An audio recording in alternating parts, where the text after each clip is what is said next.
이강민의 잡지사 5월호 15번째 페이지. 코로나 한 번 안 걸리고 팬데믹을 넘긴 잡지사의 위생왕입니다. 박광일 선생님과 역사 이야기 해보죠. 어서 오십시오. 안녕하세요. 정작 얼마 전에는 막 콜록콜록 감기를 겪으셨던 것 같은데 네. 코로나는 용케 피해 가셨네요. 이게 코로나를 안 걸린 건지 증상이 없이 지나간 건지는 알 수가 없습니다. 가족들 중에서도 저 빼놓고는 다 한 번씩은 걸렸었거든요. 예. 두 번 걸린 경우도 있고요. 그런데 저만 네. 무난하게 넘어갔는데 걸리기는 걸렸지만 아무래도 증상이 좀 약하지 않았을까 이렇게 보고 있기는 합니다만 어쨌든 위생에 관해서는 조금 더 신경을 쓰는 편이긴 합니다. 제 측근으로서 커피나 담배 쪘네 이런 거 절대 안 나고요. 향긋한 채취만 느껴집니다. 또 이제 박광일 선생님이 상반기에는 다소 좀 이게 병약하셨다가도 이제 하반기에 잡지사 연말 대상 시즌이 되면은 또 이제 활력을 되찾는 분위기. 그렇죠. 상반기에 너무 힘을 쓰면 하반기에 힘을 잃기 때문에 좀 이 시기를 봐서 좀 힘 조절을 하고 있는 중입니다. 역시 디펜딩 챔피언으로서 노련하네요. 자, 지난 시간 박광일 선생님과 온천과 목욕의 역사에 대해서 알아봤는데요. 오늘 이제 해주실 이야기도 좀 맥락이 이어진다면서요? 그렇죠. 이제 몸을 깨끗이 한다라는 것은 위생관념과 연결해서 생각을 해보게 되는데요. 네. 이제 어떻게 보면은 이제 지금 그러니까 코로나 시절에 많은 분들에게 오고 갔던 얘기 중에 하나가 마스크 쓰세요. 그다음에 손 잘 씻으세요였거든요. 그렇죠. 굉장히 단순해 보일 수 있지만 질병 예방, 특히 이제 세균이나 바이러스 예방에는 엄청난 어떤 모습을 보여주게 되는데 그럼 이런 생각들이 어디에서 비롯되었고 어떻게 이제 자리를 잡게 되었는지 이런 과정들을 살펴보면 좋을 것 같고요. 더불어서 이제 사람이 살아가면서 몸이 안 아픈 게 제일 좋은데 이 위생 문제라는 것들이 이제 그런 부분에 큰 영향을 끼치기 때문에 거기에 대한 관심들도 굉장히 많이 있었습니다. 네, 오늘은 그래서 우리나라 근대 위생의 역사를 한번 짚어보도록 하겠습니다. 우리가 팬데믹 때 정말 많이 느꼈지만 이 전염병이라는 게 단순 개인의 고통으로 끝나는 게 아니고 경제, 정치, 문화 영향을 안 미치는 곳이 없더라고요. 그럼요. 그래서 다른 질병하고 다르게 전염병 같은 경우는 이거는 보통은 의학 관련된 관청이 담당하는 것이 아니라 경찰 관련된 관청이 담당을 하는 것이 일반적입니다. 경찰이요? 네. 왜냐하면 이게 전염병은 사람들의 행동이나 어떤 사회 공간 영역을 통제해야 되기 때문에 그러면 일정한 물리력을 필요로 하거든요. 그러니까 첫 번째 병이 발병하거나 치료하는 과정에는 의료적인 어떤 처방이 필요하지만 이것이 일단 발병을 하게 되면은 그러면 이제 경찰들이 참여를 하게 되는데 거기에 따른 사회 경제적인 어떤 피해가 굉장히 크게 됩니다. 그거는 따로 설명을 드리지 않아도 될 것 같은데요. 그런 면에서 이 개인 위생이라고 하는 부분은 한편으로는 의료의 영역이기도 하지만 한편으로는 사회 문화적인 영역이기도 한 부분이라는 점에서 이제 그거를 같이 생각을 해보시면 왜 이제 위생 강조라는 것들이 이제 국가라는 데서 계속해서 얘기를 하고 있는지 이런 부분을 짐작해 볼 수 있습니다. 전 근대에는 아무래도 지금과는 위생 개념이 많이 달랐을 것 같은데 이제 전 근대의 사람들이 어떤 생각을 갖고 있었는지 먼저 14세기 무렵 전 세계 인구의 30% 이상을 희생시킨 흑사병 얘기를 통해서 한번 알아보면 좋을 것 같은데요. 당시에 사람들이 흑사병을 신의 뜻으로 받아들였다던데 정말인가요? 어느 정도의 전염병은 그냥 그 동네 그 지역에 머무는 경우가 많았었는데 이 흑사병은 처음엔 유럽, 그다음에 나중에는 중근동, 그다음에 아프리카, 아시아까지 영향을 끼치게 되면서 거의 전 세계 인구의 3분의 1이 그러니까 사망하는 어마어마한 희생을 냈습니다. 더 나아가서 이 흑사병 같은 경우는 여러 자료를 보면은 그러니까 발병을 하고 하루 이틀 만에 바로 사람이 죽어요. 그러니까 그래요? 반점이 이제 몸에 검정으로 나타난다 그래서 검은 어떤 죽음, 그래서 흑사라고 이제 번역을 해서 흑사병으로 이제 얘기를 하고 있는데 이거는 도저히 그러니까 일반적인 전염병하고도 좀 다르다고 느꼈던 것 같아요. 그러니까 이거를 막기 위해서 여러 부분으로 노력을 했었습니다. 그런데 이제 예를 들어서 뭔가 공기 중으로 옮기는 것 같아서 이제 밀라노에 있는 의사들 같은 경우는 그래도 밀라노는 좀 돈도 많고 여유가 있는 사람들이잖아요. 그러니까 일단 옷을 거의 모두 감싸서 사람들하고 접촉을 피합니다. 그다음에 두 번째는 내가 저 사람하고 만나면 공기 이런 걸로 통할 것 같은 거예요. 그래서 큰 새 부리 같은 모자를 씁니다. 근데 이게 의외로 이제 마스크 역할을 해갖고 예. 이제 의사들이 상당 부분 생존율이 높긴 했지만 그건 아주 일부에 해당하는 그 정도를 준비할 수 있었던 사람이고 대부분의 사람들은 속수무책으로 결국 당할 수밖에 없으니까 이건 왜 그런가? 이건 신의 형벌인가 보다. 이렇게 얘기를 하면서 그래서 이제 신의 형벌로 받아들였는데 더 큰 문제는 그럼 신이 우리에게 벌을 내리잖아요. 네. 그러면은 어떻게 해야 되죠? 그 용서를 구해야죠. 기도를 해야 예, 되잖아요. 예, 기도하면서. 그럼 어디로 예. 모여요? 저 교회나 성당. 교회를 성당으로. 예. 그래서 또 희생자가 더 늘어납니다. 그러니까 이제 또 사람들이 의아해하는 거죠. 예. 신의 형벌이어서 우리가 기도하러 갔는데 네. 기도하러 갔던 사람들이 다 또 희생을 당하는 거예요. 그러니까 당신은 이거는 진짜로 어떻게 할 방법이 없지만 그래도 이거를 뭔가 받아들여야 되는데 받아들일 유일한 해석 방법이 그냥 하늘에서 내려오는 것, 신이 내리는 것 이 외에는 방법이 없었던 것 같습니다. 당시의 위생이나 의학 지식으로는 해석할 수조차 없는 그렇죠. 재앙이었기 때문에. 네.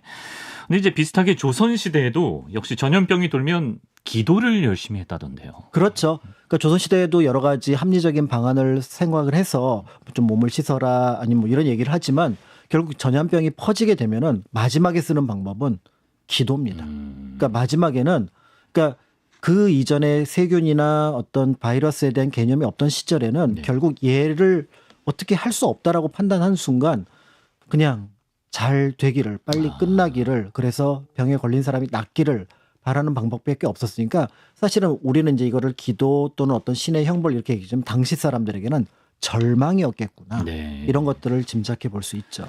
구체적인 기록이 있습니다. 1821년에 그 평안도 일대에 열흘 사이 1,000명 정도 죽는 전염병이 발생했더니 당시 이제 평안감사도 저지르면 그만이다에 그렇죠. 그 엄청 높은 사람이잖아요. 그러니까 평안도 도지사에 해당하는 분이고 네. 그리고 더 나아가서 이제 굉장한 경제력과 어떤 행정력을 갖고 있는 분이죠. 그런 평안감사도 이제 기도에 의지하면서 좀 대응을 했던 그런 시대였습니다. 그러니까 이제 평안도 일대가 사실은 그 전염병이 많았어요.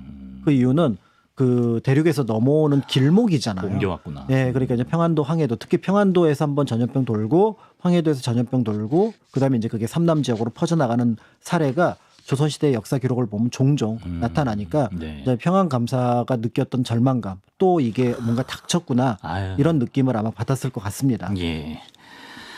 자, 그러다가 19세기에 이제 서양을 중심으로 세균학이나 백신 같은 게 발견되면서 의학 지식이 정말 비약적으로 발전하는데요.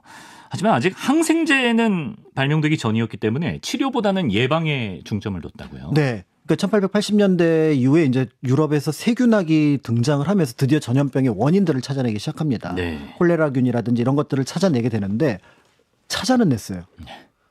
얘네들 어떻게 움직이지? 처치법을. 그다음에 얘네를 어떻게 막지? 이거는 나중에 페니실린이 등장할 때까지 기다려야 되는 부분들이 있고 페니실린이 일반적으로 의료용으로 쓸 수 있었던 건 1910년대, 20년대 가서 비로소 가능했었던 부분이거든요. 네. 그러니까 이 시기, 그러니까 1880년부터 1910년, 20년까지 거의 대부분의 이제 그 뭔가 의사들이 제안했던 부분은 얘를 막는 것. 이거를 분석하는 것. 여기에 이제 초점을 맞췄다고 볼 수 있으면 될 것 같고요. 이제 요 과정에서 이제 근대 위생에 대한 개념들이 등장을 했을 거다라는 거를 짐작해 볼 수 있죠. 위생이라는 말은 언제부터 사용된 건가요? 위생의 위자가 예. 지킨다는 뜻이에요. 지킬. 시위대 할 때, 예. 근위대 할 때, 네. 그다음에 생은 목숨생자, 날생자니까 목숨 지킨다는. 목숨을 지킨다는 뜻이에요. 그러니까 낱말로만 놓고 보면은 굉장히 오래전부터 있었을 것 같은데 의외로 요 낱말은 근대 일본 사람이 만든 낱말입니다. 그래요. 네, 그래서 이와쿠라 사절단이라고 1871년에 일본에서 이제 유럽 전체를 여러 가지 어떤 선진 문물을 견학하러 그 중요한 인사들이 많이 참여를 했었거든요. 네. 근데 거기에 이제 의학 관련된 일을 하고 있었던 나가요 센사이 같은 인물이 네. 이제 독일에 가서 그 내용들을 본 겁니다. 근데 독일 같은 경우도 사실은 굉장한 많은 전염병을 이미 겪고 있었고 네. 그리고 그 상황이 어느 정도 지금 막 뭔가 이제 그 세균에 대한 연구가 이루어지기 직전의 모습이었거든요. 예. 그러니까 이 나라가 굉장히 보건에 신경을 쓰는 거예요. 그런데 저걸 해석할 낱말이 없는 거예요.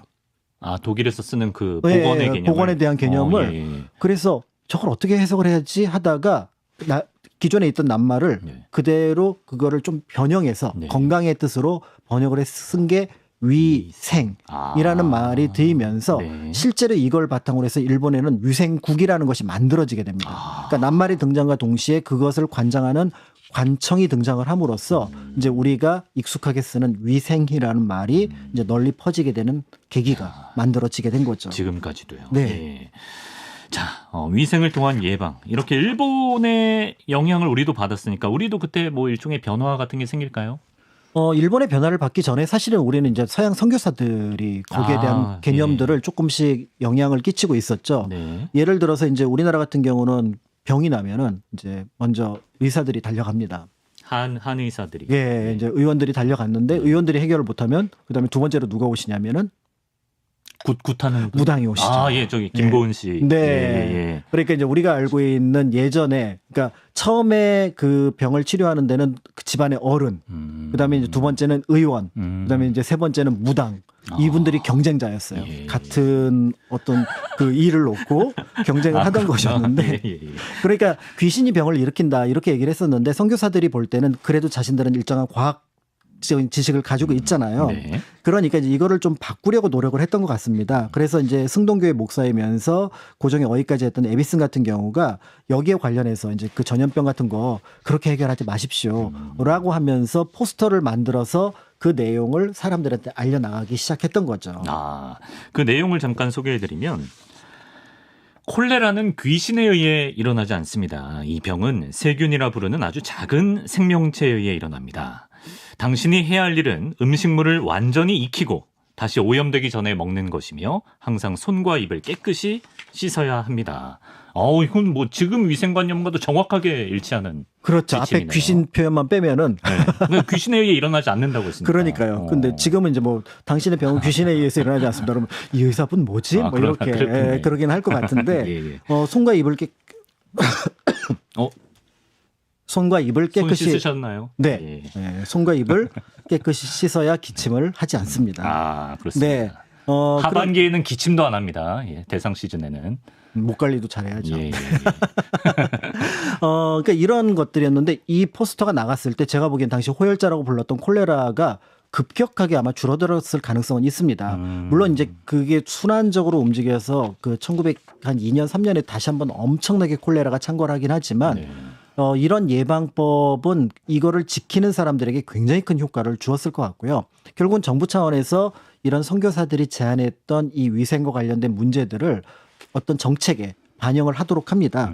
그래서 1895년에는 전염병 예방 규칙, 그다음에 이제 소독 이런 것과 관련된 것들이 발표가 되고 네. 1902년에는 경무국, 지금의 경찰청이죠. 그 안에 역시 위생 관련된 담당 기관을 두기도 했다는 점에서 네. 상당한 어떤 그 변화를 꾀하려고 했고 나중에는 이제 위생 관련해서 별도 예산을 또 한 당시 굉장히 거금 한 18,000원 정도를 책정했다. 이런 기록도 남아 있습니다. 예, 이제 정부의 인식도 바뀌었고 그리고 여기에 이제 당시 언론이 위생에 대한 개념을 널리 알리는 데 중요한 역할을 했다고요? 그렇죠. 그러니까 우리가 지금은 어떤 학교에서 위생관념을 배우게 되는데 사실은 학교에서 가르치는 무언가 굉장히 중요한 것들이 많은데 네.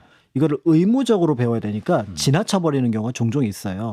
그런데 이제 오히려 언론들 같은 경우는 지금 현재 일어나고 있는 문제들에 대해서 제안을 하기 때문에 네. 관심을 가지고 보게 되고 특히 그 당시에는 학교가 굉장히 소수의 사람들만 다닐 수 있었다는 점에서 굉장히 큰 의미를 가지고 있는데 예. 1884년 한성순보 같은 경우는 이탈리아에 만국 위생회가 설립되었고 그러니까 위생이라는 게 뭐냐 이런 것들을 설명을 합니다. 그러니까 위생이라는 것이 이런 의미를 가지고 있구나 이런 것들을 알게 되었고요. 네. 96년 독립신문에서는 질병 예방법을 논설로 소개를 하고요. 더불어서 이제 1899년에는 행동지침, 예를 들어 소독, 그다음에 방역, 격리 이런 개념들이 등장을 하게 되고 매일신보 역시 이런 것들을 이제 그 기사화하는 거죠. 그러니까 이런 신문들을 통해서 이제 근대 한국인들에게도 위생이라는 것들이 뭔가 이제 상식으로 받아들여지게 되는데 굉장히 빠른 속도로 아마 파고들었던 것으로 보여집니다. 네. 그러면서 이제 근대 위생에 대한 개념들이 한국인들에게도 만들어지지 않았을까 이렇게 볼 수 있는데 네. 그렇지만 네. 또 여기에 저항하는 분들, 어? 내 몸이 튼튼하면, 예. 내 기가 튼튼하면 예. 그까지 전염병 세균이 들어오겠어? 그런 분들이 또 계시군요. 이러면서 이제 또 기를 보충하시겠다고 하시면서 예. 뭐 이제 다른 뭐 약재나 이런 것들을 드시는 그런 분들도 있으니까 이제 코로나 때도 코로나 끝까지 안 믿는 분들 계셨죠.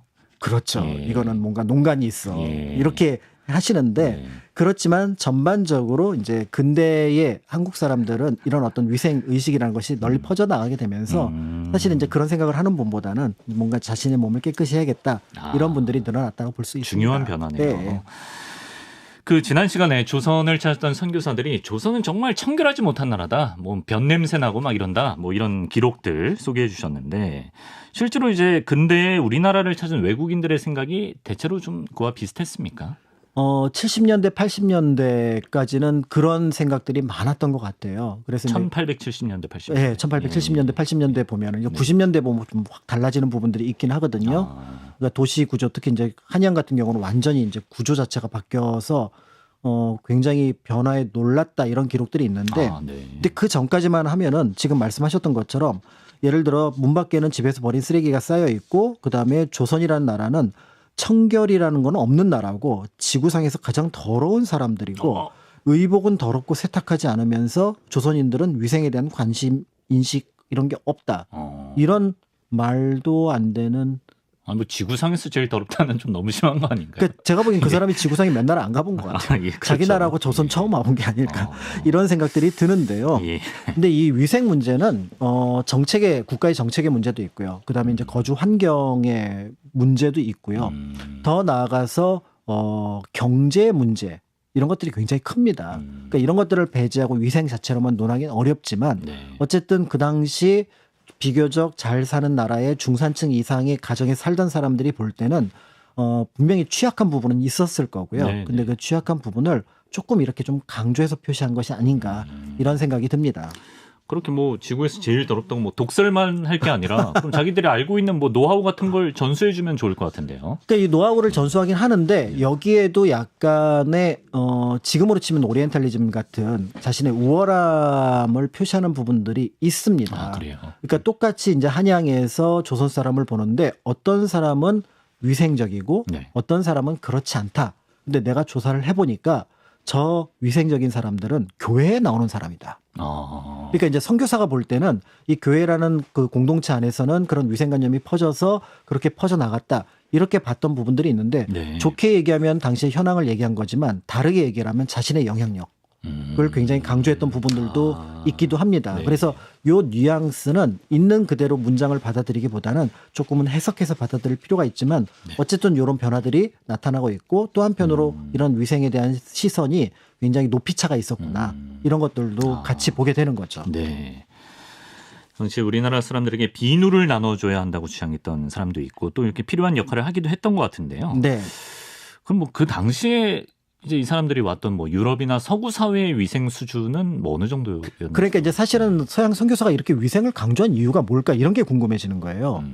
그러니까 그 위생을 강조했던 얘기는 거꾸로 얘기하면 그 사람 머릿속에 위생이 굉장히 중요한 의미로 다가왔다는 거잖아요. 그렇죠. 그러니까 여러 얘기 중에서 뭐 조선 사람이 먹는 것이라든지 그다음에 조선 사람들의 어떤 뭐 옷이라든지 이런 게 아니라 위생관념이 다가왔다는 얘기는 거꾸로 그들도 위생에 큰 충격을 받았다는 겁니다. 그렇죠. 예. 그러니까 그 전까지는 자신들도 거기에 대해서 별로 관심을 갖고 있지 않았는데 네. 이 위생이 굉장히 중요해졌다라는 거죠. 예를 들어 1840년대 50년대 런던은 콜레라 때문에 난리도 아니었습니다. 그게 그러니까 그 당시 우리나라도 이제 1870, 80년대 말씀하셨으니까 그러니까. 한 10년, 20년 전이네요. 그렇죠. 그래서 이제 런던에서도 왜 이 콜레라가 예. 퍼져나갈까를 쭉 검사를 해보니까 네. 이게 식수와 관련 있는 거예요. 템 템즈강의 흐름에 따라서 그 식수하고 연결된 부분들에서 콜레라 환자가 한 지역에서 발생하려면 그 흐름에 따라서 발생한다는 걸 찾아낸 거죠. 네. 아직 세균에 대한 개념은 나오진 않았지만 이 물을 통해서 콜레라가 퍼지는구나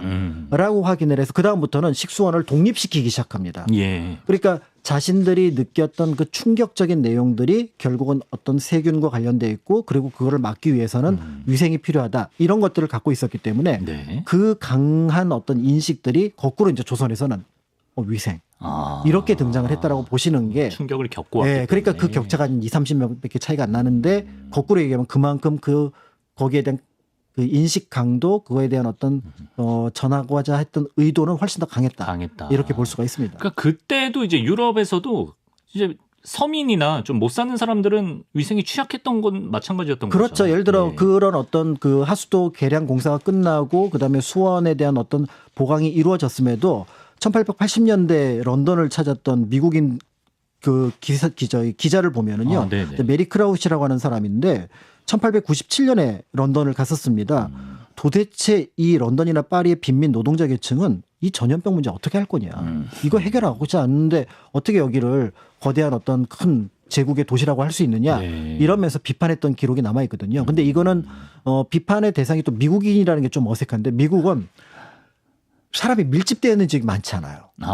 당시만 하더라도. 근데 런던이나 파리는 밀집되어 있으니까 결국은 이 밀집되어 있는 도시에서 등장했던 전염병 요 문제를 또 간과했던 부분이 있지만 결국 런던, 파리도 아직 이 문제를 완전히 해결하지 못한 상황이었다라고 본다 그러면 그들이 한국의 위생에 대한 문제를 얘기했던 부분들은 좀 여러 가지를 접어놓고 볼 필요가 있다. 그러니까 이제 위생이라는 게 그때는 이제 특정 국가의 문제라기보다는 사회 계층에 따라 어느 나라에서도 있을 수 있는 문제란.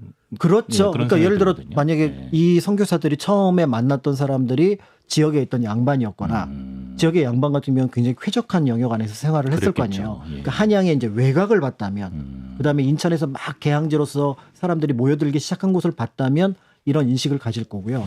만약에 경복궁에 임금님을 만나러 갔어요. 전 세계에서 가장 깨끗한 왕이 아닐까 싶은데요. 그래요? 왜냐하면 다른 나라는 어지간한 목욕 안 하잖아요. 그럼 향수로 어떻게든지 커버하잖아요. 1000번씩 물 끼얹어가면서 온천하시던 분들인데. 그러니까 조선의 왕을 만났다면 전 세계에서 가장 깨끗한 나라에 왔다. 이런 느낌을 가졌을 텐데 이제 그게 그들이 봤던 계층이 또 어디냐. 그렇죠. 이런 것들도 같이 생각을 해볼 필요가 있습니다. 네.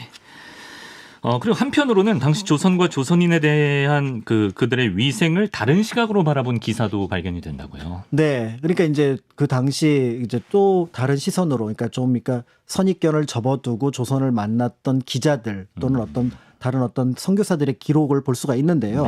독일 기자였던 겐테 같은 경우는 아니 내가 한국에 오기 전에 뭐 세상에서 가장 더러운 나라 이랬는데 깨끗하던데. 그래요? 네. 아마 온돌에 좀 깨끗하게 정비된 방을 봤으면 그들에게 어색한 냄새 문제를 제외하고는 굉장히 위생적이라고 봤을 겁니다. 온돌은 항상 그 물걸레질을 할 수 있는 그런 방이잖아요. 이제 그런 느낌을 들었고 그다음에 이제 헝가리에서 왔던 바라토시라고 하는 인물은 조선 안악내의 가장 큰 일이 세탁이었다. 전국 어디를 가더라도 세탁소가 있고 일제강점기에도 세탁과 관련된 어떤 공동체가 만들어져 있습니다. 그러니까 하루 종일 뭐만 하는 거냐면 세탁만 하는 것 같은 거예요. 그래서 이제 더 흥미로운 거는 한국의 안악내가 자기 아이의 더러워진 얼굴을 씻길 때면 도망가는 아이들이 이제 막 발버둥 치는 모습. 이게 우리 고향과 비슷하다. 이렇게 하니까 옛날에 보면 엄마들이 잡아다가 애 지나가는 거 보면 너 이놈의 자식 하면서 바로 잡아다가 강제로 씻기잖아요. 그렇죠. 이제 이런 느낌들을 보게 되는데 이제 거기에 대해서 이제 뭐 한국 사람들이 뭐 조금은 답답했겠죠. 왜 우리는 우리 나름대로 잘 살고 있는데 저 사람들은 와서 더럽다고만 할까. 지구에서 제일 더럽다고. 네. 그리고 이제 가만히 서양 사람들을 봤어요. 그랬더니 우리 같으면 더러워서 몸에서 멀리 치워버릴 물건을 당신은 주머니에 다시 집어넣고는 하루를 넘긴 채 지니고 계십니다. 당신의 청결 개념은 뭡니까? 치워야 될 거를 서양인들은 오히려 몸에 지닌다? 그렇죠. 그게 뭐죠? 손수건입니다. 막 그걸로 코도 풀고 땀도 코 풀었으면 그거 버려야지 왜 그걸 주섬주섬 다시 품 안에 넣냐. 그러니까 그거 그 더러운 거 왜 들고 다녀요. 그러니까 당신들이 이쪽에서는 뭐 우리 보고 뭐라 하는데 상대적인 거예요. 그러니까 이 청결은 하는 게 좋긴 하지만 그걸 가지고 상대방을 무시하지는 말자. 이런 내용들이 여기에 들어 있습니다. 네.